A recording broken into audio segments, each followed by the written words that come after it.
I hope you can see my screen. And basically, I'm going to go over the agenda for today. I will go over the introduction of what is the Workday benefits module, and then we'll go through some benefit transaction examples. And then I'll talk about Workday organization and benefit groups. And we'll talk about the benefit security, like benefit partner or benefit administrator roles. And then there's a lot of foundational setup that needs to happen for benefits. Now, I know unless you're an implementer, the foundation setup is already going to be there, but it still helps to know what was created in this module or what is created in this module and where is, just how to navigate to the different things that are part of the benefits foundation setup. And those things include the signature setup, the provider, like medical providers or dental providers, the coverage targets, the configuration of the relationships, and then healthcare classifications such as HMO, EPO, and then one or more benefit groups, and then enrollment event rules. And then after all of these are done, in tomorrow's session, we'll go over setup of the benefit plans and benefit plan year. And there's a couple more things in which we will cover in tomorrow's session, but these are the items that we'll cover today. So the foundational setup. Okay, so just kind of an introduction. In Workday, the difference between compensation and benefits, and they're both benefits from the employee perspective, but compensation are things that are paid to the employee and they're generally negotiated, whereas benefits are offered to the employee. They may have a cost to them, and then sometimes employees share in that cost. Workday allows you to manage and administer, these benefit plans and enrollment events. Enrollment events include, for example, when someone joins a company in hire. So hire is actually a benefit enrollment as well as, like an HCM event, because the process of someone being hired also triggers a benefit event. There might be other events such as getting married or having a child, and sometimes even transfer from one country to another. That could also trigger a benefit event. There's passive benefit events that happen as well. For example, you have a dependent, and in the US, dependents are covered up to age 26. And once they turn 26, unless there's some special condition or an exception by the company, the dependent's coverage will passively fall off the plan. So being aged out is a passive event. And then obviously, one example that all of you guys may be familiar with is open enrollment. So it's that one time during the year in the US where all of the employees, they usually have a 2 to 3 week window in which they could select and make changes to their medical and dental and other benefit plans.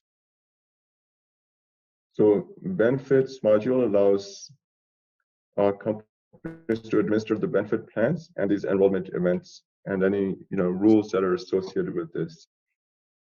In a nutshell, that's kind of the introduction to it. Now I'm going to bring up our training server, and I'm going to initiate a benefit event. In order to do that, I need to proxy in as someone who has access to do that, and that's going to be Logan. Start proxy. Was actually by going through the foundation setup, it will tell you what makes up the benefits module, right? So this is what I was referring to, that there's a lot of foundation setup that needs to happen. And at that time, I was showing this screen that as part of the foundation, there has to be an electronic signature that needs to be set up. Providers need to be set up. The coverage targets, the relationship types such as dependents, beneficiaries, emergency contacts, and then the healthcare classifications. So I mentioned these things because these are things that actually are required setups before you could create the benefit plans.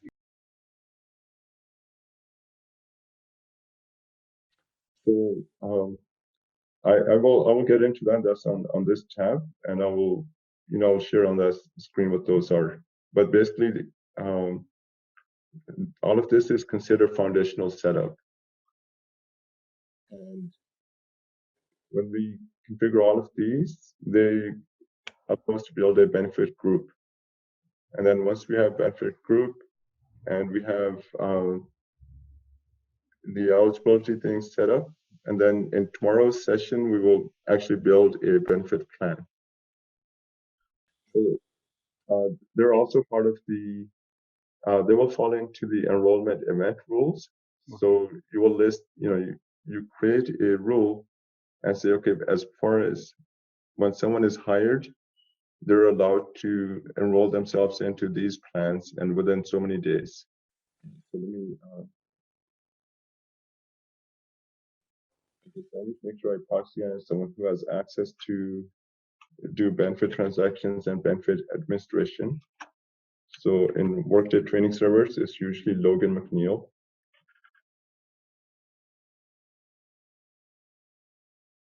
And this is going to be an example of changing someone's benefits.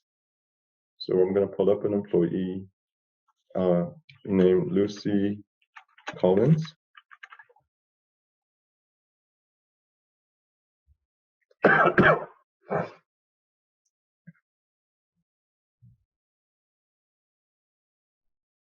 And from the actions menu, we're going to go to benefits.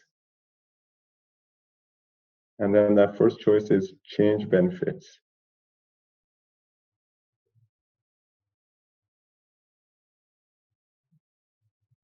So I'm logged in as a benefits administrator or a benefits partner.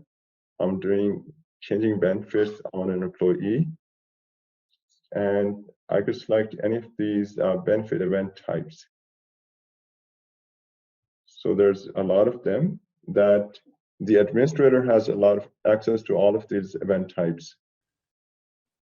So we do see a lot of benefit event types in here. And these are events that need to happen in order to cause a change in benefits. So from the benefits partner, he or she could trigger a benefits change on any and all of these benefit types, but an employee is restricted that they could come to this screen, but they would only be able to select, or they would only see certain of these events. So they may be able to select birth or adoption of a child, legal and marital status change. So in the foundational setup, we define which events employees have access to and which events the benefits partner has access to. So, but in a nutshell, the benefits partner will have access to initiate benefits change on any of these events. So in this case, we're going to say that this person got married. So we're going to do legal marital status change. And then we have to enter a date for that.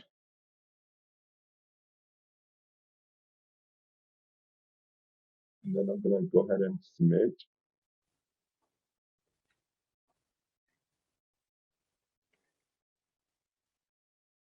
And then it goes to Logan herself to revise the benefit changes.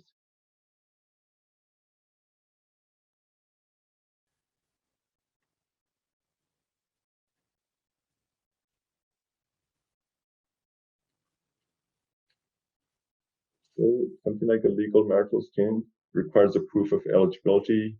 You must provide electronic form via attachments to your request. Click revise and attach the form at the very bottom of the page.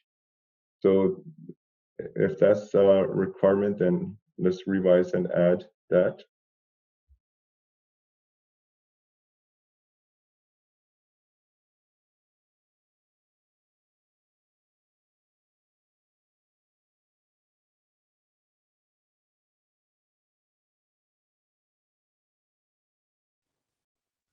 So then there'll be some document that I could use to upload over here.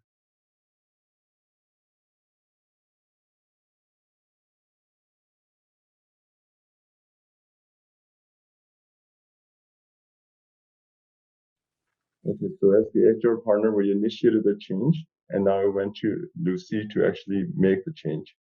But I required the HR partner to take it off.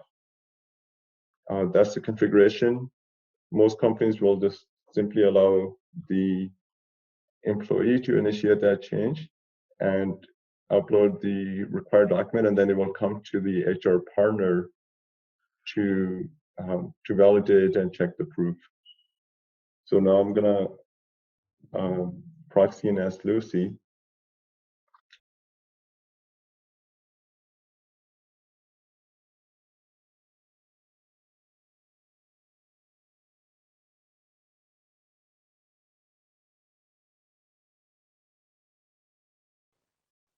So the benefit change event is in her inbox, and she already has an open enrollment change event. So that needs to be completed before this one could be triggered. So let me see if I could cancel that one.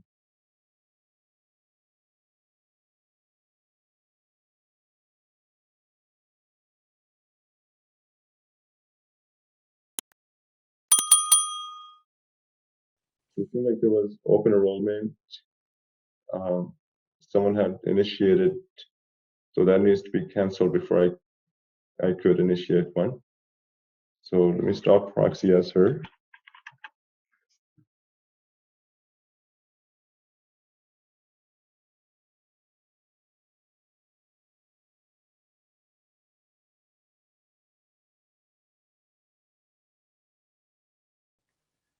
So I put up the open enrollment status report, and because the employee is in the UK, I believe this is the open enrollment.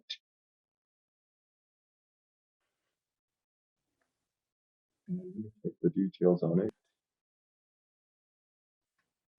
If I check the list of employees who are part of this enrollment, it should be Lucy Collins should be on here.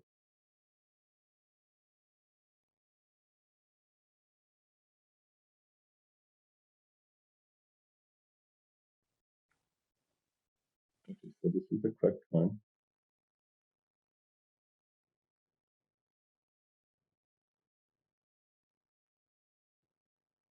I'm going to close open enrollment because obviously this being a training server, other people have been using it and creating open enrollment or other benefits events.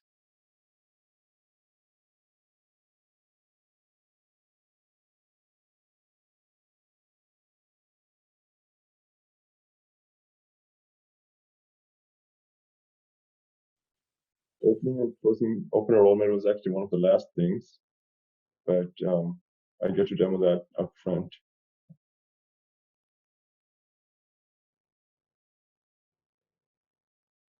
And once I clicked on close, then I have to finalize it.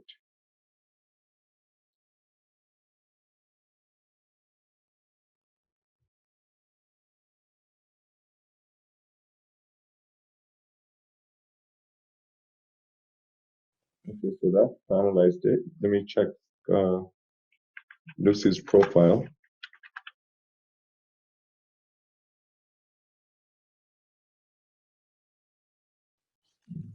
Let's see.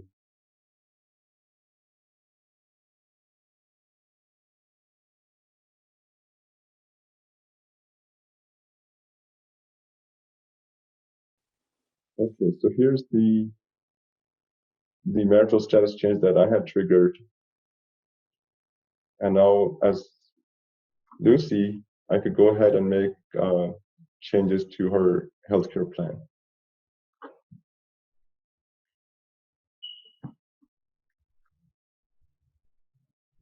So this did show that while open enrollment is going on, other changes cannot occur. So here, Lucy sees that she has an item in her inbox. It says change benefit elections. And because she got married on these dates, this item was triggered to her inbox, and then she could now elect a benefit plan that's associated with her. So elect is already selected by default. She could waive it. And this is what's called a coverage targets. And she sees okay, here's the employee cost, here's the employer cost. She could click on here, see the description, and she could hit continue if she wants to elect this medical plan.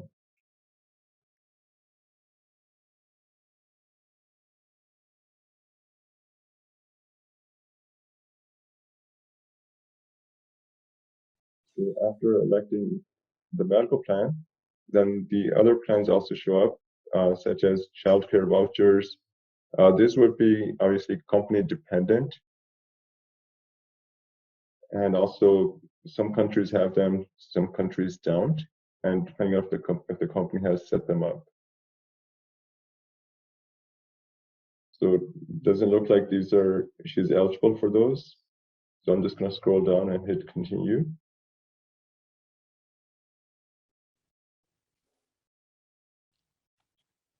Usually life insurance such as basic group life insurance, this is always mandatory, at least the basic coverage. So there's no option by the employee to waive it, and they must select it.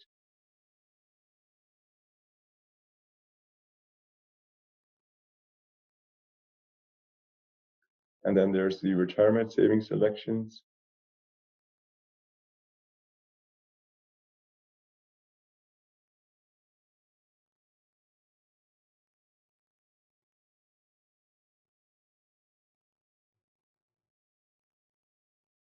And here she could add her beneficiary, and then who's available here would depend on what kind of relationship types have been enabled and allowed for these plans.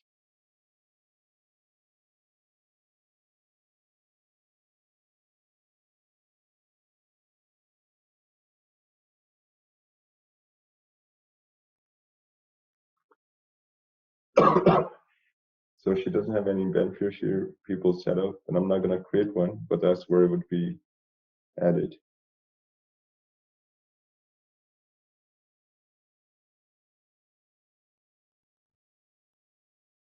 Okay, so this is a review page. It has the plans that she signed up for, things that were waived, if there was any beneficiary designations, and then she will hit submit.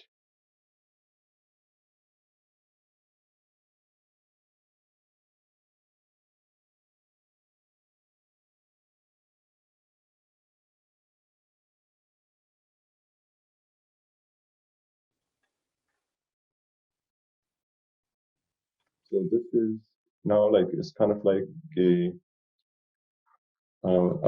printable, confirmation, and they could print it and then sign it.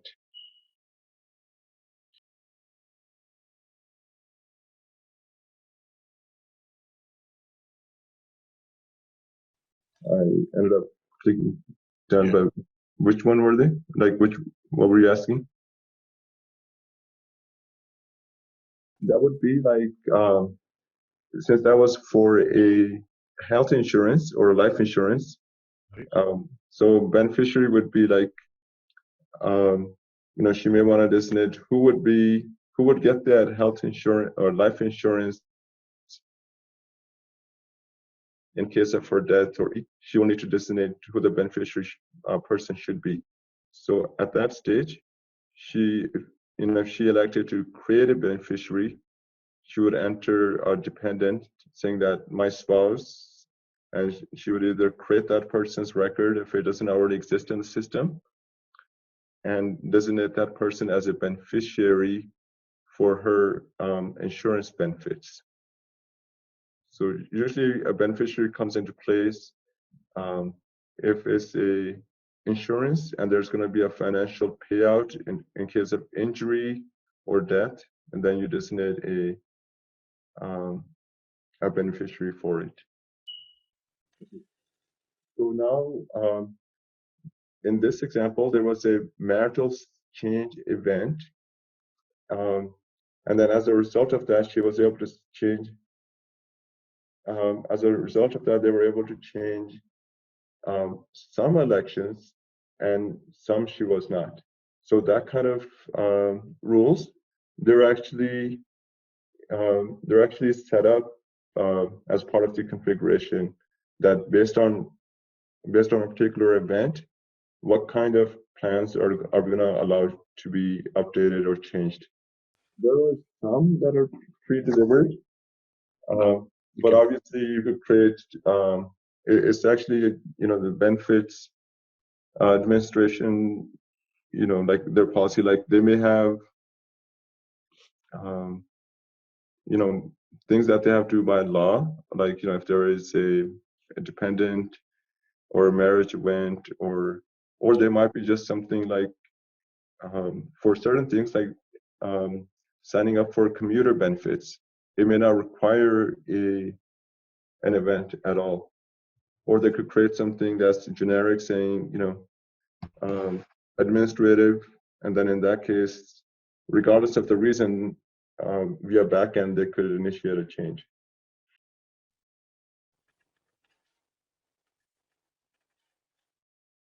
Once you actually make benefit changes, I'll just show you guys where to see them. The benefits that the person currently has, they're under the benefits tab here, and then they show up over here. And so here's the medical plan, life insurance, pension. And in case there were some future dated events, then you need to go under actions, and then benefits, and then view my benefit election history. Okay. So here we see 5 rows, and these are marked as current events. And this is something, the very top one, it says Lucy Collins benefit elections active February 24th.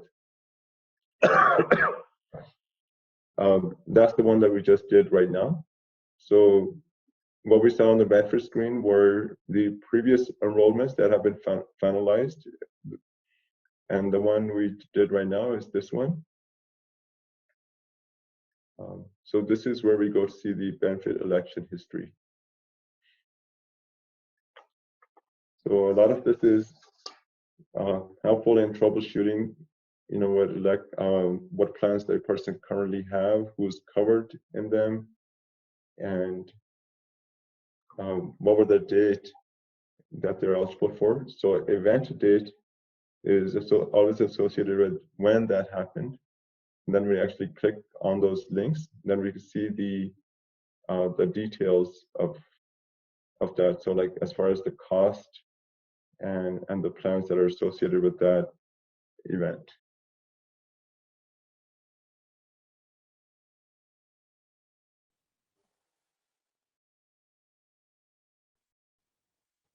Okay. So I'm going to switch a little bit of gear and then talk about Workday organizations and the security roles for benefits.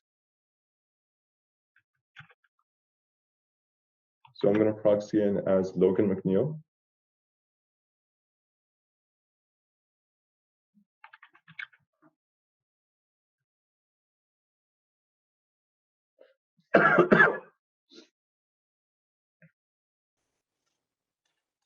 And I'm going to type the menu name.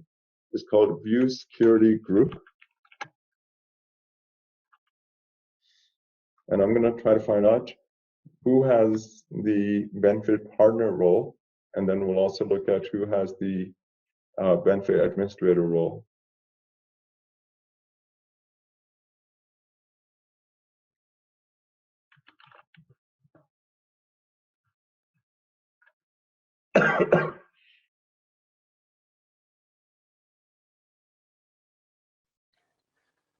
Okay, so this shows that for these supervisory organizations, who is the benefit partner? And so benefit partner is almost always assigned to a supervisory organization,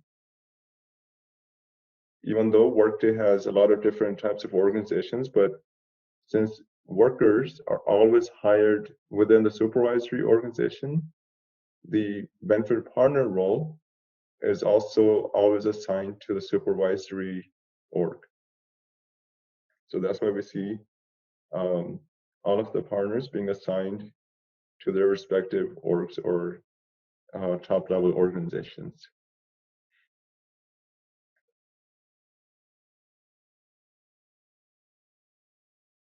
It could also be assigned. I was viewing the,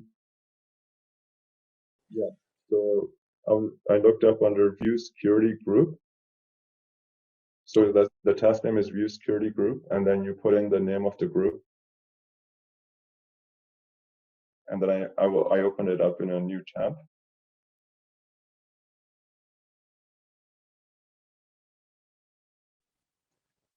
So it's critical to identify who the benefit partner is, because when you're testing or routing something in Sandbox, then you could go ahead and proxy in as that person to see if it really went to the appropriate assignee.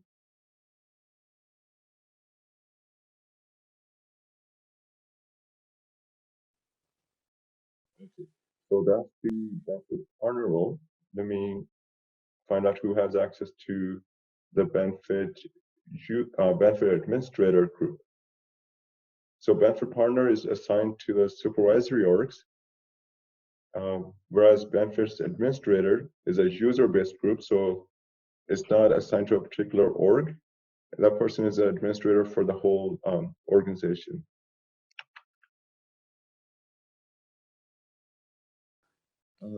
So benefits partner is usually someone in human resources, and so who's someone who specializes in benefits.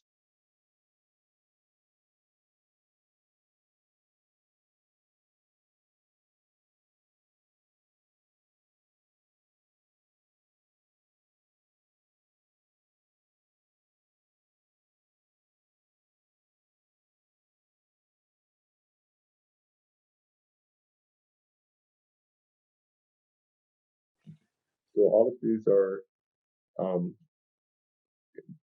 folks like here's Logan McNeil, but all of these other folks also have the same benefits administrator group. In all of Workday's training tenants, you'll see basically the same setup.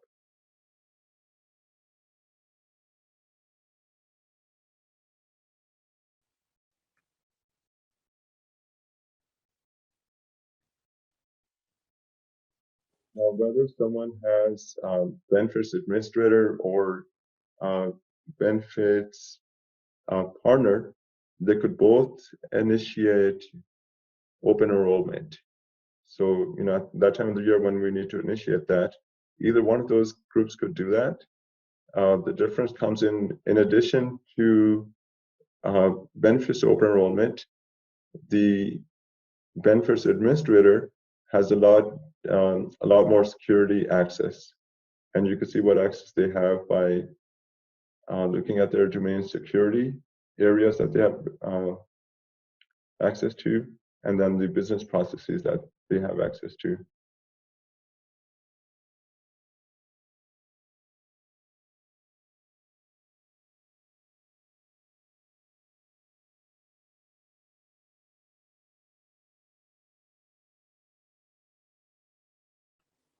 Let me pull up a benefit group.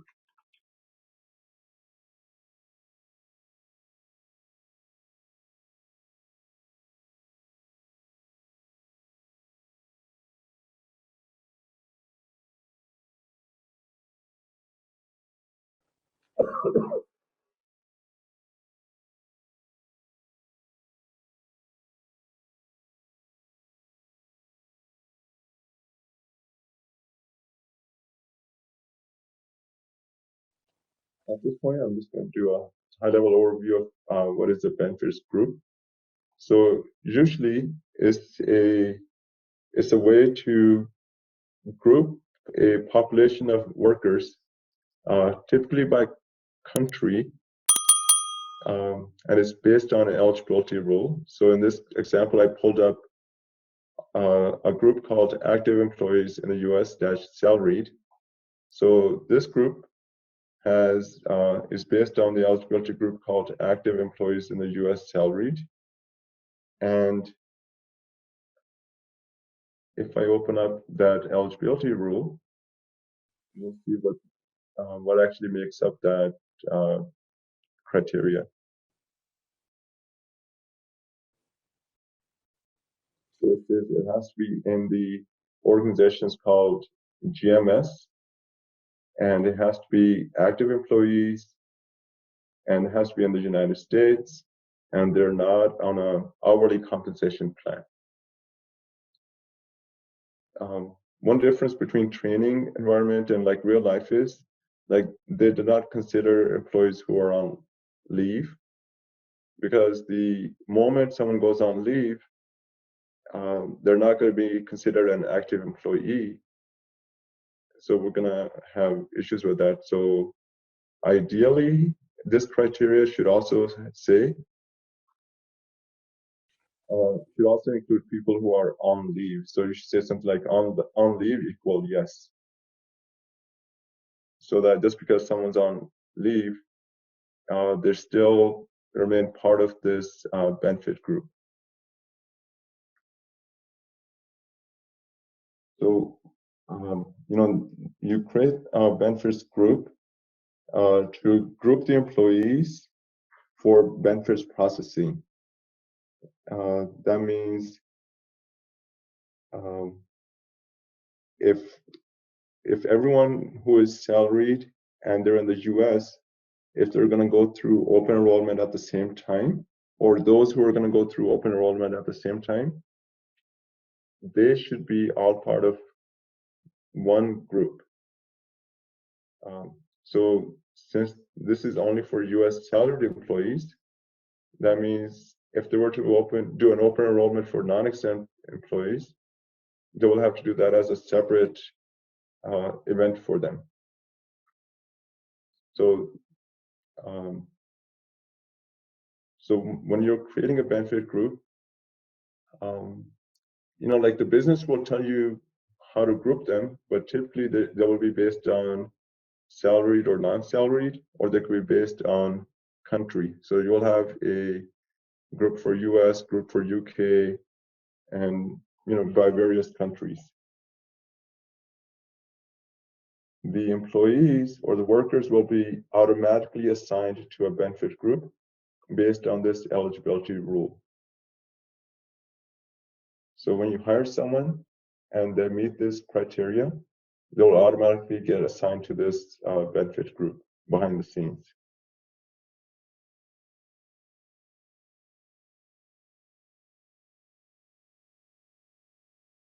So one key thing to note is an employee and a benefit group, there will always be a one-to-one relationship. An employee could always be only in one benefit group at a time. So the person cannot be added to multiple benefit groups. But a benefit plan, there are multiple benefit plans that make up the benefit group, but the benefit plans can be in multiple groups. So, like for example, you might have a medical plan that's part of the US salaried group, and you'll have the same medical plan that's part of the hourly US group as well. So benefit plans could have one-to-many relationship with benefit groups, but employees could only have one-to-one relationship with the benefit group.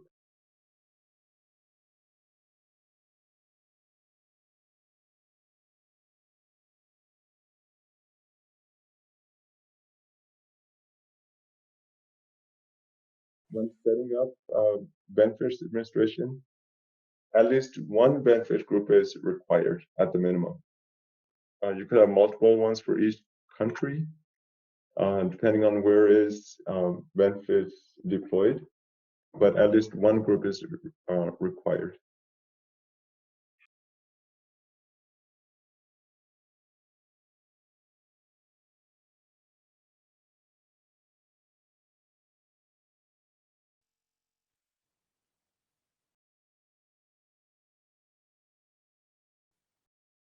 Okay, so let me go through some of these fields that are on here. The benefit group eligibility rule, we just went through that.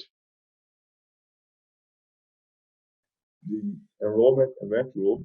So this is a collection of rules that is basically the backbone of the benefits configurations. This rule is the list of events, such as we saw marital status. And then it also says, okay, for marital status, what are the changes that are allowed and by when and how many days the employee has to take action within. So all of that is defined within enrollment event rule. It's actually, there's a lot of stuff in there, so I'll just briefly show it because we'll look at it in detail when we actually get to that topic. But so this rule is basically, it says that these event types are allowed to start or waive coverage. These event types are allowed to have loss of coverage or changing in coverage. So basically, for each of these tabs, starting, stopping, making changes, it's a list of events and what type of coverage could be changed based on that. So all of that, and then when does deductions start, when does coverage start, all of that is defined within the enrollment event rule. And then you tie the enrollment event rule to a benefit group. And then the benefit group also has a waiting period for calculation, and this will be provided to you by the benefits partner. Like there's does the coverage begin and then apply the waiting period, or there's another choice up here is apply the waiting period first and then coverage begins. So depending on what the company's policy is, that's what you would choose in any of these fields. Frequency is for billing purposes or taking deductions from the employee. So it's going to be done on a monthly basis. And the currency, based on the eligibility country you're in and the country itself. And then there's a field over here called enrollment signature line. That means when you are enrolled in a plan within this benefit group, should there be a signature line that showed up? And over here is selected as no. Typically, it will be selected as yes, so that when someone signs up for Kaiser or something at the end of the enrollment process, there will be a confirmation that says your name, like you agree to electronically sign, this statement. So, and there will be some kind of like a checkbox, and that signature would only show up if this is marked as yes. In the next field, it says EOI takes effect on date. So EOI is a industry term which says evidence of insurability. So this is applicable to life insurance. So before a company offers life insurance, I mean, there might be like some default coverage amount, like say $50,000, which does not require any kind of evidence or a medical exam. But any coverage beyond that basic level, it will require evidence of insurability, which means the insurance company will send you a letter offline, and they will ask you to go take a medical exam. And then once you take that medical exam, you'll submit the evidence of insurability either directly to the vendor, or you'll upload it within Workday, and that would be your evidence of insurability. And then, so over here is configuration that says, when does EOA take effect? So in this benefit group, it's been selected as is effective on the approval or denial date. So that means the evidence of insurability is effective only on the date it is either approved or denied. Prior to that, you'll just get the default coverage. And then there's something called like HSA, health savings accounts or spending accounts. This is some of the configuration related to the HSA spending. And with HSA spending, it's like a savings account. So now we will begin, but I was thinking this is new material, so let's just take it slow and let's do a quick review of what we covered and make sure everybody's on the same page with respect to this information. So we talked about benefits. This is the benefits module, and this is for processing benefit events. And I want you guys to tell me, like, what are the examples of those benefits that occur in the employee life cycle, and including the example that we saw. So let's list some of the things that happen to employees for which they need benefits, or they need to change their benefits. And maybe even before we talk into what are those events, but like, are we clear which benefits are we talking about? So someone give me an example of the benefits we're talking about in this benefits module. Benefit event rules, is that what you say?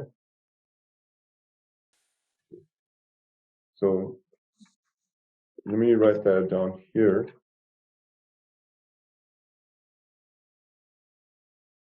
So event rules will control when someone can change or enroll in benefits.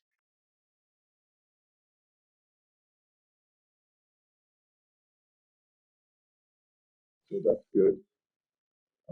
But as far as benefits, Give me some examples of the benefits we're referring to, including the examples that I gave.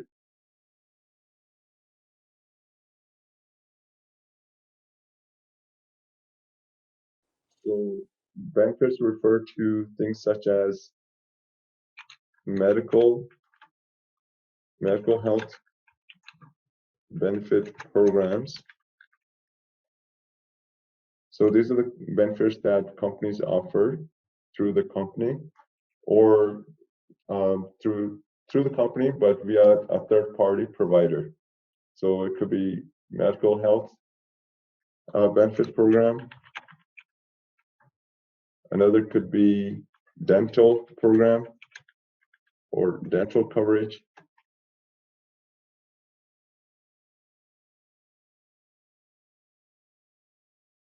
Retirement savings, yep, that's another one.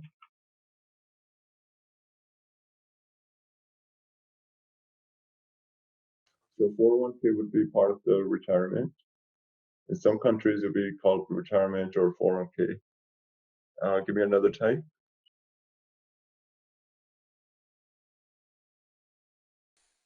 Flexible. Yeah.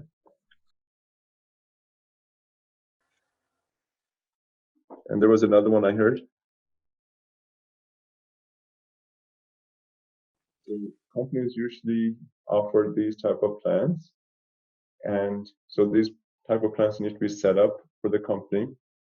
And once these plans are set up, these plans need to be rolled out to the employees, whether at different times. So those times where these plans are rolled out to the employees, that's called benefit events. So I'm going to write that down. Benefit event is equal to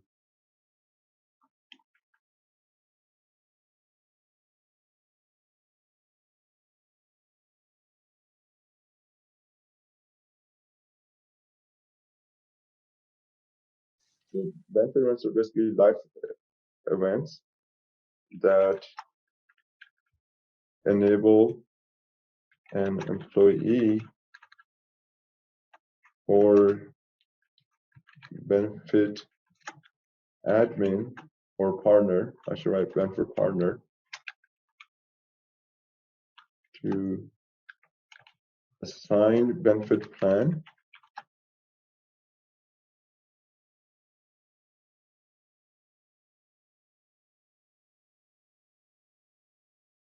to the employee and or their benefit or their dependents.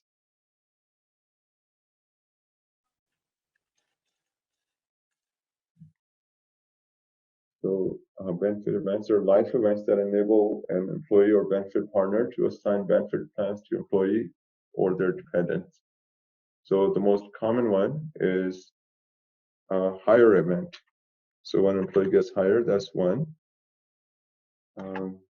Also, they may already be an employee. They might be an employee in India, and then they transfer to the US. Now they need to be on the US plans. So transfer is another event, which in some cases may trigger a benefit change. So transfer is another one.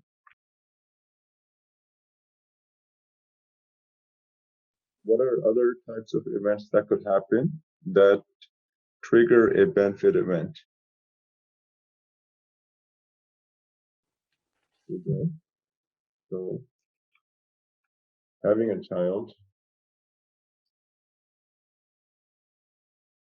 yeah, having a child or adoption.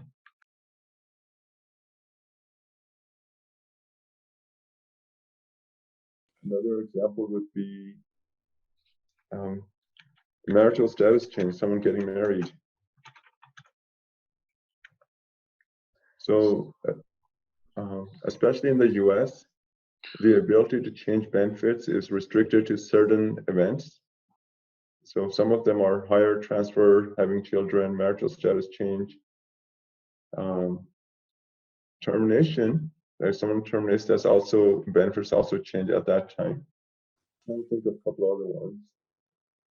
So if you marry and that person has better benefits or free benefits, then at that time they could de-enroll from their benefit plan and sign up with the spouse's plan. Or what I personally do is for medical plan, we just keep on one person's plan, but for dental, I sign up and my spouse also signs up in two different companies, and they're two different providers. And because dental coverage is expensive, especially if you're getting some dental work done, if you're getting a dental implant, which is like $2,000 or $3,000, and the insurance company is only going to pay $1,500 or $2,000.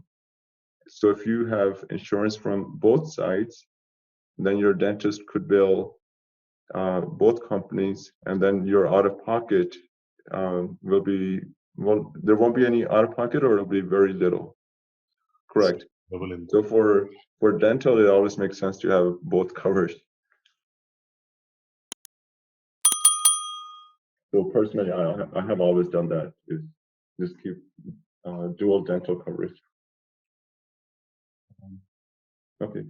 So any other, somebody could think of any other life events that occur that enable benefits change? Okay. So events like this, which enable benefit change, they're configured under the benefit event rules. So this is where configuration of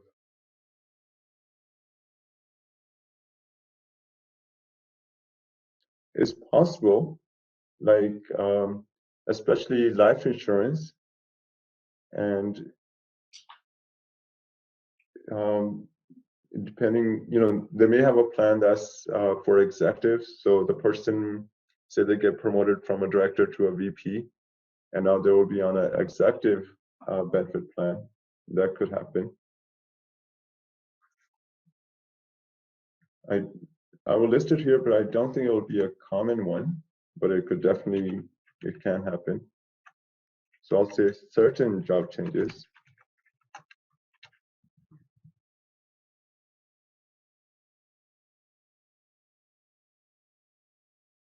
So COBRA would be on termination. So a termination will trigger loss of benefits and initiation onto COBRA. So termination will trigger COBRA, which is continuation of benefits after termination, but then it will be the same insurance and the same plan, except now the person who's been terminated will have to pay for it 100% out of their own pocket. So that will be a result of termination. Yes, employee is not obligated to sign up for COBRA, but they will be offered COBRA at that time.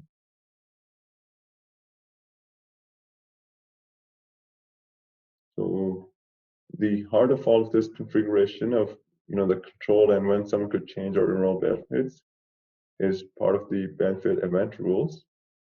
So that's where the configuration of start of coverage, change in coverage, loss of coverage, and other rules, or the coverage rules, is maintained.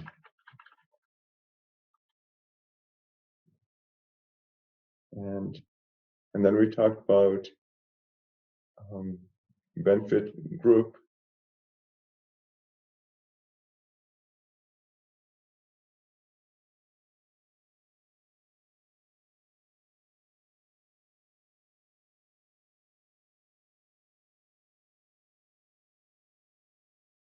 So what would be,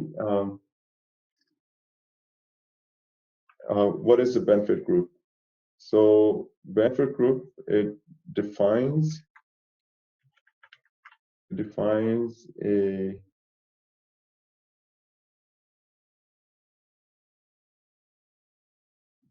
so that group, it could be a very large group. For example, everybody in the United States could be part of one benefit group, or it could be just the salaried people in the United States.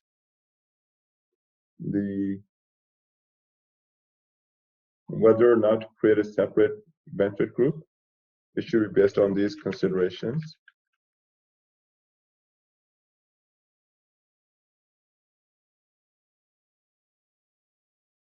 Open enrollment. If you're going to have the same open enrollment time frame,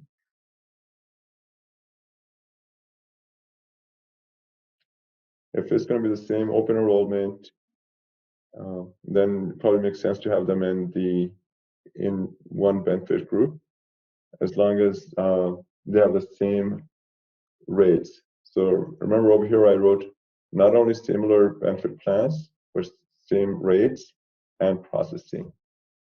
So just because they're having open enrollment at the same time is not good enough, but they have to be on the similar plans and same rates. And then so processing, which would be open enrollment, would be at the same time. So if you're going to have everything is same, then it makes sense to group everybody into just one, or group that, make a group out of that population. Another consideration should be country and currency.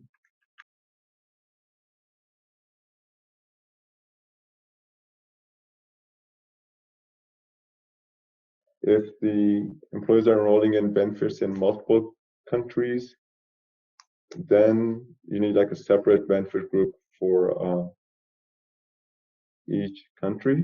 That way you will make sure that the employee sees their cost in their local currency.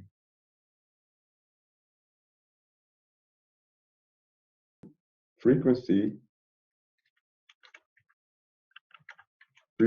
of deductions. So frequency of deductions means basically the employee payment of the elections, or the amount of money that's being taken out of the employee's check to pay for elections. And how frequently is that being done? Is that semi-monthly or monthly basis?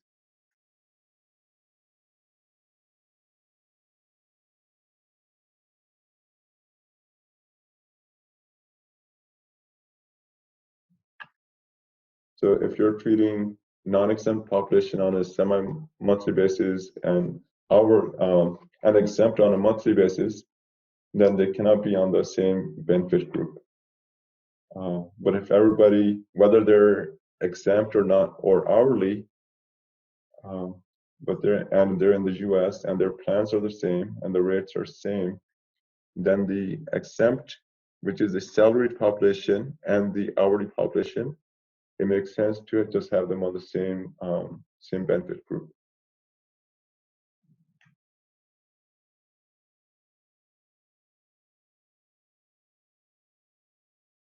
Within the benefit group, how do we define that group?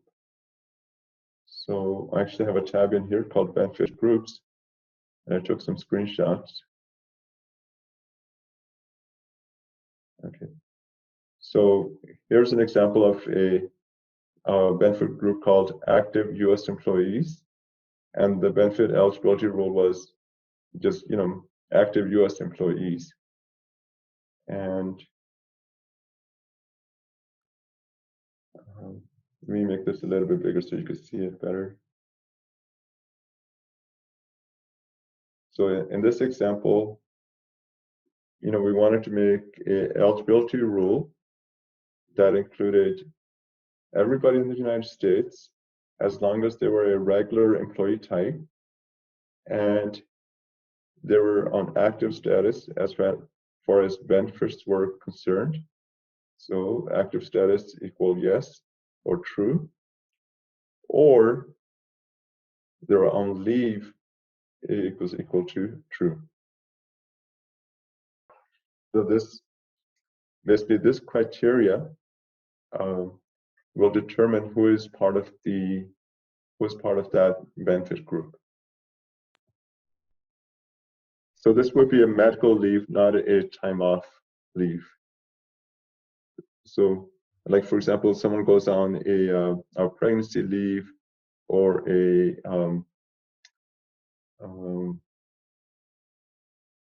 like a childcare leave or like a long-term leave. I know in our countries we say leave is when you go on some time off, but here leave specifically means like a medical related long-term time off.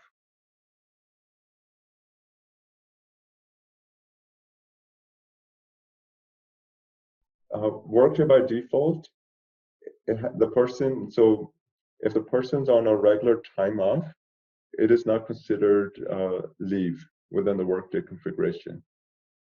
So this on leave, this is just a screenshot, but if I were to click on it, if I click on those related actions, which gives us the definition of that word, it would tell us that this is someone who's been placed on a there might be multiple types of leaves, but it has to be those type of long term. Yeah. So general PTOs, there are time offs, and then there are the leave of absences, which have to be strictly approved.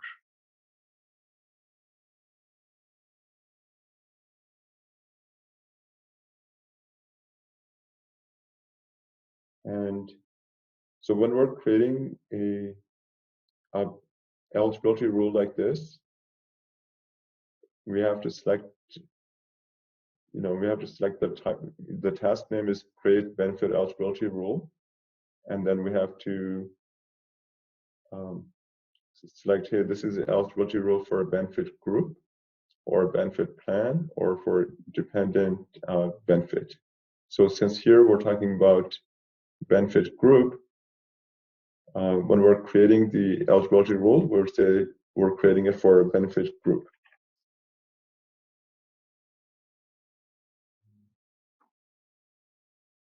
So let me just go back to kind of review first. Okay, so we create that group and we create the eligibility rule for it. So it's based on benefit eligibility rule.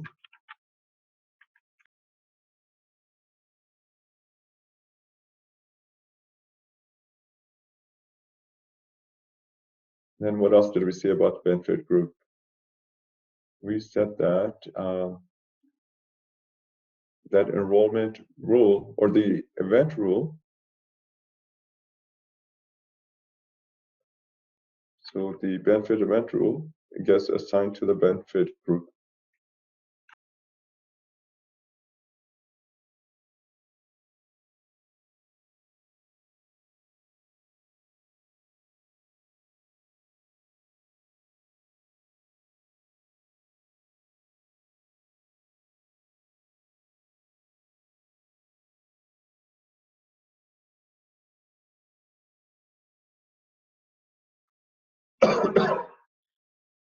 And benefit event rule is actually singular, not plural.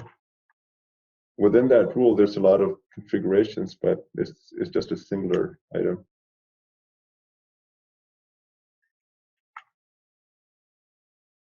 Okay.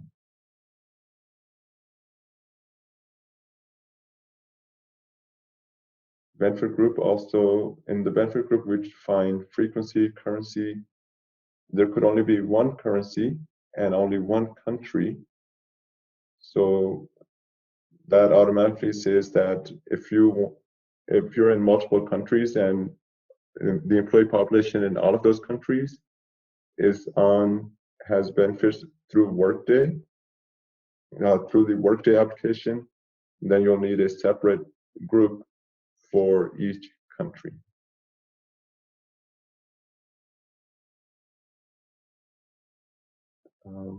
In that group, there's also a field for employee age calculation, because there's a lot of plans and events in which the age is important.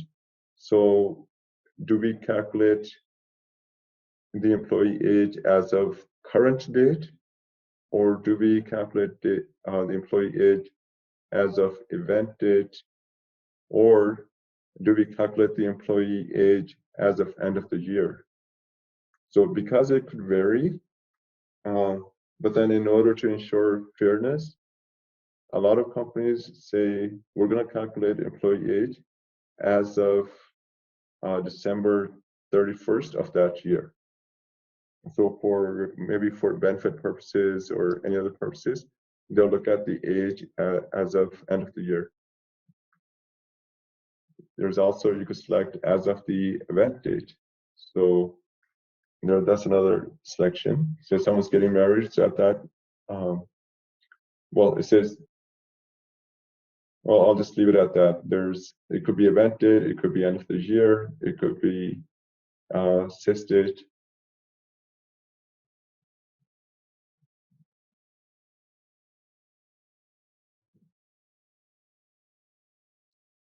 So let's discuss benefit group. Any questions around why do we need a benefit group, or what makes up a benefit group?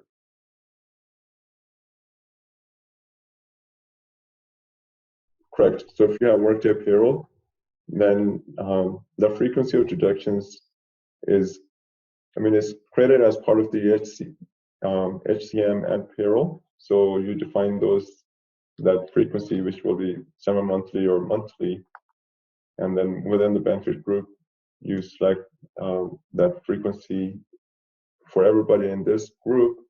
That frequency is going to be semi-monthly or it's going to be monthly.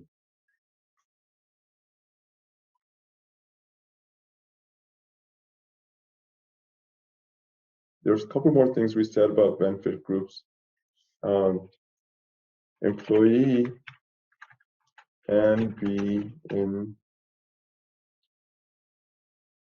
one benefit group, or they can be in multiple benefit groups. Anybody remember?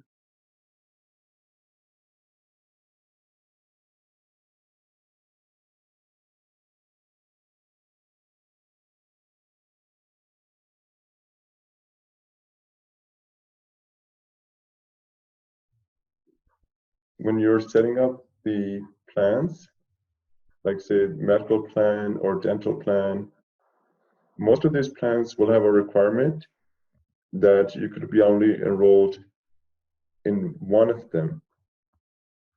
So if you're in multiple benefit plans, that will allow you to enroll in multiple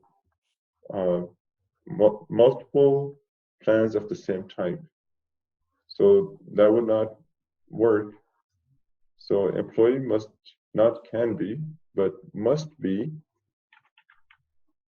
only be in one benefit group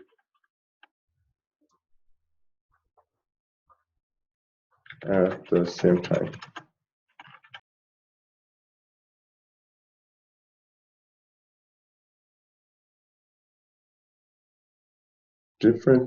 So they could be in different plans, but they will only be in one medical plan. They can only be in one dental, one vision plan at the same time.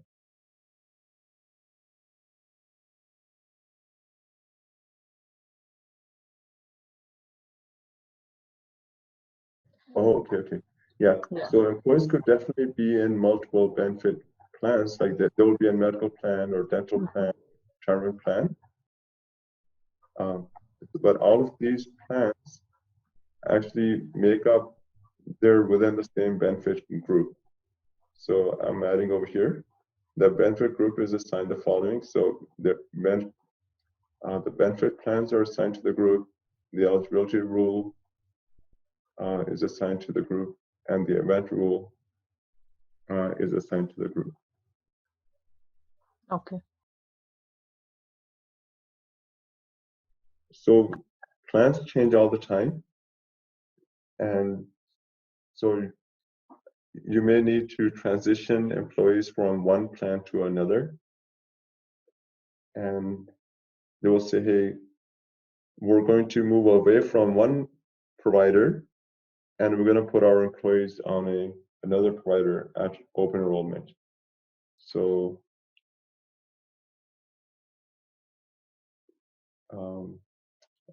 I would say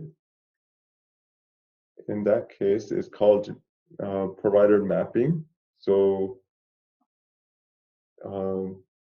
within the benefit group, there's actually a tab called mapping, in which you will map the employees from everybody who's on one plan, and you will map them to their new plan. So there'll be an example, like there might be a request like that. In that case, you would only create a new benefit plan.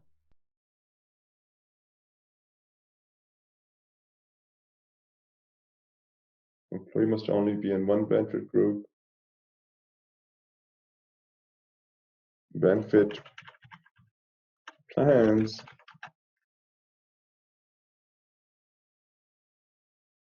same plan can be in multiple groups.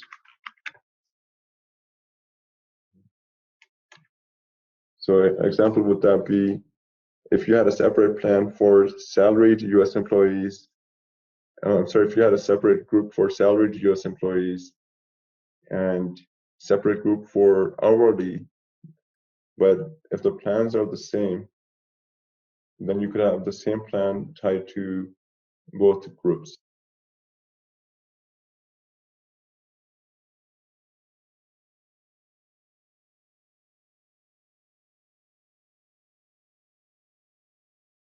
What else did we talk about the benefit group? I think that was all the items that we covered on the benefit group so far.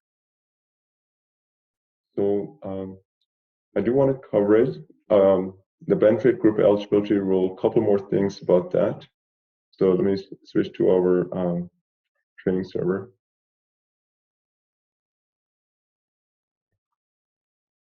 Okay, so once you create a, can you guys see the training server's UI?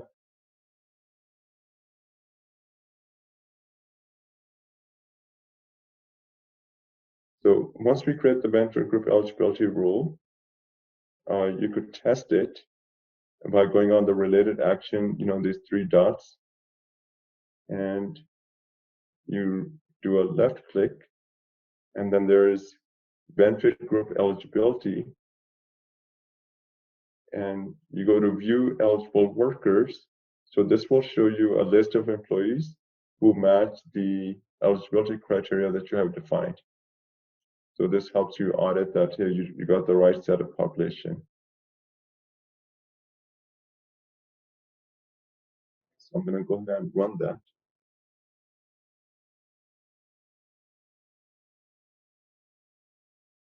Okay.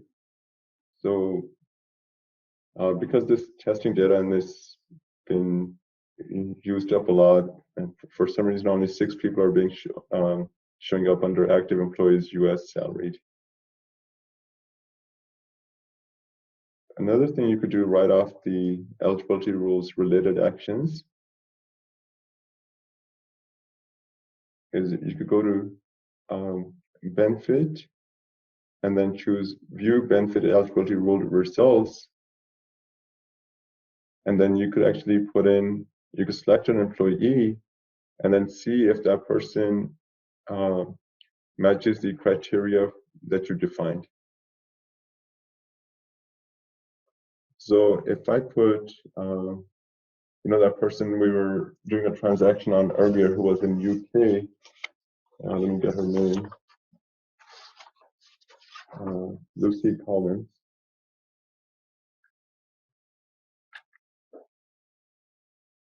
So if she was really in UK, and this eligibility criteria is for the US, as of, say, for example, today,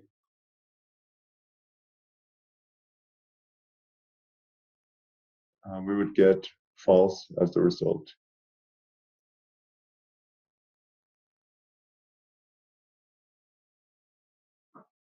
Yeah, so we see here that the rule result says no. So Lucy did not meet the criteria that we defined. So this helps in testing or troubleshooting. Like, okay, why is this person not, is not being part of the open enrollment? And then you could run this and see, somehow there's something in his profile that's he's not able to meet the eligibility criteria. And the last thing I want to show today is what's called the benefit group audit. So in your ideal setup, you should never get any employees when you run the benefit group audit. Like you should not get any results. It should just be 0.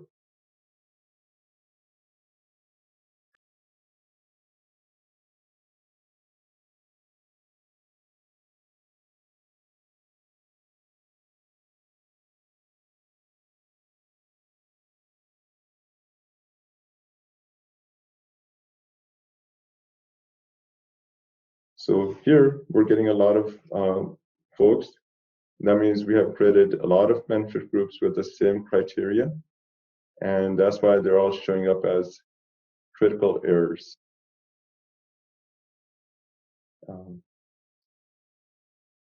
Because we're only supposed to have one employee. Well, we're only supposed to have one group, and the employee should be only in that one. So, but in this case, we have Logan. She's in like 3 different groups. Maria is in 2 different groups. So these are critical errors. We cannot have these in real life. Our open enrollment will not work correctly.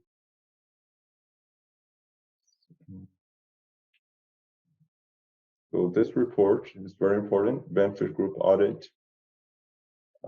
After you create a group, you run it and make sure that you don't get any employees in this list. If it is, then you need to.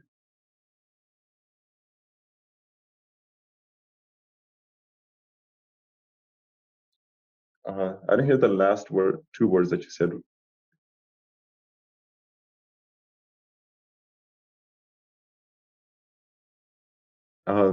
These groups may have similar plans in them. They may have they may have the same plans as well.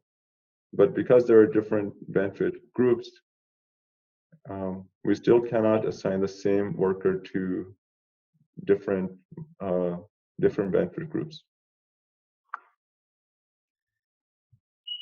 So in real life, if you see any results when you run the benefit group audit, you have to figure out why they're showing up in multiple groups, and then define the criteria more precisely so that you only have one-to-one relationship between the employee and the benefit group.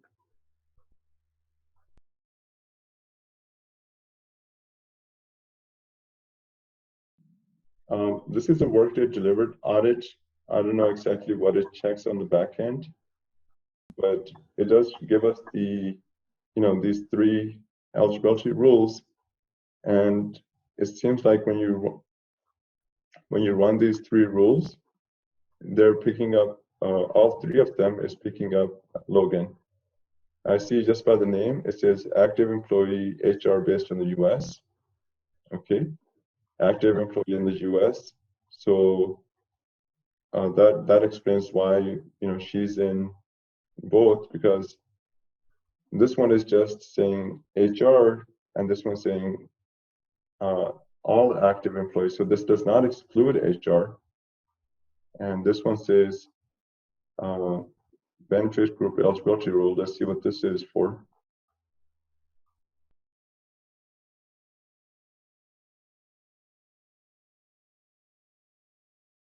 So this group, For this eligibility rule, it is based on age and country of birth. So basically, anybody who's older than 18 and was born in the United States will be, will get picked up by this group, by this group's rule. So, I mean, I think this was not Workday delivered. This is obviously something like a student created, but it should be done a little bit more tightly. Like it should list at least the type of employee, or at least the work country, and it should not conflict with other benefit group eligibility rules. Well, in this one, in order to make sure that everything is going to work correctly, during any of the benefit events or open enrollment, all of these errors should be cleared.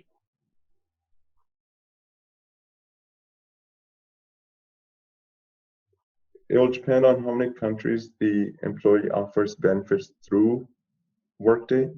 So if the benefit administration is through Workday and the company is in multiple countries, you'll have a benefit group for each country.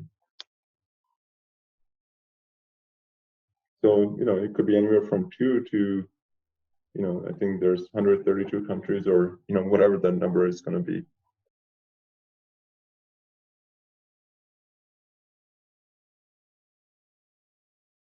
Okay, I think as far as being in this instance, or the tenant, we'll stop there. And let me just add this to the class notes we were looking at earlier.